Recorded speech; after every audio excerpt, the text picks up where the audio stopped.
আসসালামু আলাইকুম বন্ধুরা, কেমন আছেন সবাই? আশা করি আল্লাহর রহমতে সবাই অনেক ভালো আছেন। আজকে আবারও হাজির হয়ে গেলাম আপনাদের প্রিয় ধারাবাহিক নাটক বদসুরাতের নতুন আপডেট নিয়ে। গত ৪২তম পর্বে আমরা দেখেছি পরিবার, সম্পর্ক আর বিশ্বাসের ভেতরে কিভাবে ধীরে ধীরে বিষ ঢুকে যাচ্ছে।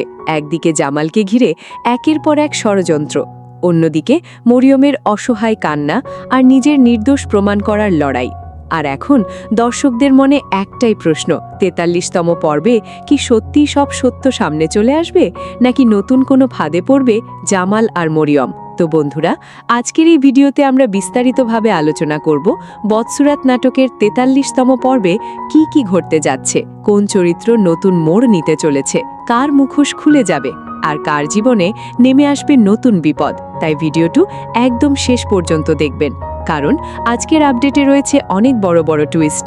বন্ধুরা, ৪৩তম পর্বের শুরুতেই আমরা দেখতে পারি জামালের সংসারে আবারও অশান্তির ঝড় উঠবে। এতদিন ধরে জামাল নিজের পরিবারকে অন্ধের মতো বিশ্বাস করেছে। সে মনে করত তার সৎমা কখনো তার ক্ষতি চাইতে পারে না, কিন্তু ধীরে ধীরে পরিস্থিতি এমন জায়গায় পৌঁছাবে যেখানে জামাল নিজের চোখেই দেখতে শুরু করবে তার বিরুদ্ধে কিভাবে পরিকল্পনা করা হচ্ছে। বিশেষ করে সেই রহস্যময় ওষুধের ঘটনা এবার পুরো নাটকের কেন্দ্রবিন্দু হয়ে দাঁড়াবে। মরিয়মের হাতে যে ওষুধের শিশি পাওয়া গেছে সেটা নিয়ে সবাই নতুন করে সন্দেহ করতে শুরু করবে। বাড়ির অনেকেই ভাববে মরিয়ম ইচ্ছে করেই জামালকে ক্ষতি করার চেষ্টা করেছে। কিন্তু আসল সত্যটা এত সহজ না, কারণ বন্ধুরা, আমরা আগের পর্বগুলোতেই দেখেছি মরিয়ম প্রথম দিকে এই পরিকল্পনার সাথে পুরোপুরি রাজি ছিল না, বরং পরিবার আর মায়ের চাপের কারণে সে ধীরে ধীরে মানসিকভাবে দুর্বল হয়ে পড়েছিল। এখন ৪৩তম পর্বে মরিয়ম নিজেকে নির্দোষ প্রমাণ করার জন্য মরিয়া হয়ে উঠবে। সে বুঝতে পারবে যদি এখন সত্য প্রকাশ না পায় তাহলে শুধু তার সংসারই না, তার পুরো জীবনটাই ধ্বংস হয়ে যাবে। এদিকে জামালের সৎমা আর পরিবারের কিছু সদস্য নতুন করে মরিয়মের বিরুদ্ধে পরিস্থিতি ঘুরিয়ে দেওয়ার চেষ্টা করবে।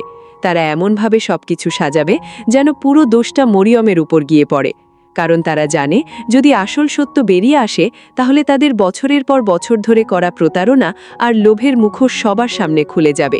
তবে এই পর্বের সবচেয়ে গুরুত্বপূর্ণ পরিবর্তন আসবে জামালের চরিত্রে। এতদিন জামাল অনেক কিছু চুপচাপ সহ্য করেছে, সে সবাইকে বিশ্বাস করতে চেয়েছে, কিন্তু এবার সে ধীরে ধীরে বুঝতে পারবে তার সরলতাকেই সবাই দুর্বলতা মনে করেছে। আর এখান থেকেই জামালের ভেতরে এক নতুন রূপ দেখা যেতে পারে। আমরা দেখতে পারি জামাল এবার নিজের পরিবারের লোকজনকেই প্রশ্ন করতে শুরু করবে, বিশেষ করে যখন সে বুঝতে পারবে মরিয়মকে ফাঁসানোর জন্য ইচ্ছে করে পুরো ঘটনা সাজানো হয়েছে, তখন সে নিজের সৎমার প্রতিও কঠিন হয়ে উঠতে পারে। অন্যদিকে মরিয়মও এবার আগের মতো দুর্বল থাকবে না। এত অপমান আর সন্দেহের পর সে হয়তো নিজের সম্মানের জন্য বড় একটা সিদ্ধান্ত নিতে পারে, কারণ সে বুঝতে পারছে বারবার চুপ থাকলে তাকে সবাই অপরাধী ভাববে। তাই এবার সত্য প্রকাশ করার জন্য ঝুঁকি নিতেও প্রস্তুত হয়ে যাবে। বন্ধুরা, এই পর্বে আরও একটা গুরুত্বপূর্ণ বিষয় হতে পারে পরিবারের অন্য সদস্যদের প্রতিক্রিয়া। যারা এতদিন চুপ ছিল তারাও এবার বুঝতে শুরু করবে আসলে কারা এই সংসারটা ধ্বংস করতে চাইছে। বিশেষ করে জামালের প্রতি হওয়া অবিচার দেখে হয়তো কেউ কেউ সত্যের পক্ষে দাঁড়াতে শুরু করবে। এদিকে চেয়ারম্যান এবং পরিবারের বাইরের শত্রুরাও কিন্তু থেমে নেই। তারা চাইবে জামালের সংসারের এই ভাঙনকে আরও বড় করে তুলতে, কারণ জামাল আর মরিয়ম যদি এক হয়ে যায় তাহলে তাদের সব পরিকল্পনা ভেস্তে যেতে পারে। তাই বলা যায় বদসুরাত নাটকের ৪৩তম পর্ব হতে যাচ্ছে পুরো সিরিজের অন্যতম গুরুত্বপূর্ণ একটি পর্ব। এখানে শুধু সম্পর্কের পরীক্ষা না, সত্য আর মিথ্যারও বড় সংঘর্ষ হতে চলেছে। এখন সবচেয়ে বড় প্রশ্ন হলো, মরিয়ম কি সত্যিই নিজের নির্দোষিতা প্রমাণ করতে পারবে? জামাল কি নিজের পরিবারের বিরুদ্ধে দাঁড়ানোর সাহস দেখাবে? আর সেই রহস্যময় ওষুধের আসল সত্য সামনে এলে কার মুখোশ সবার আগে খুলে যাবে? আপনাদের কি মনে হয় বন্ধুরা? জামাল কি এবার সত্যিটা বুঝতে পারবে, নাকি আবারও ভুল মানুষকে বিশ্বাস করে সবচেয়ে বড় ভুল করবে? আপনার মূল্যবান মতামত অবশ্যই কমেন্ট করে জানাবেন। ভিডিওটি ভালো লাগলে লাইক দিন, বন্ধুদের সাথে শেয়ার করুন, আর এমন সব নাটকের আপডেট সবার আগে পেতে আমাদের চ্যানেলটি সাবস্ক্রাইব করে পাশে থাকুন। আল্লাহ হাফেজ।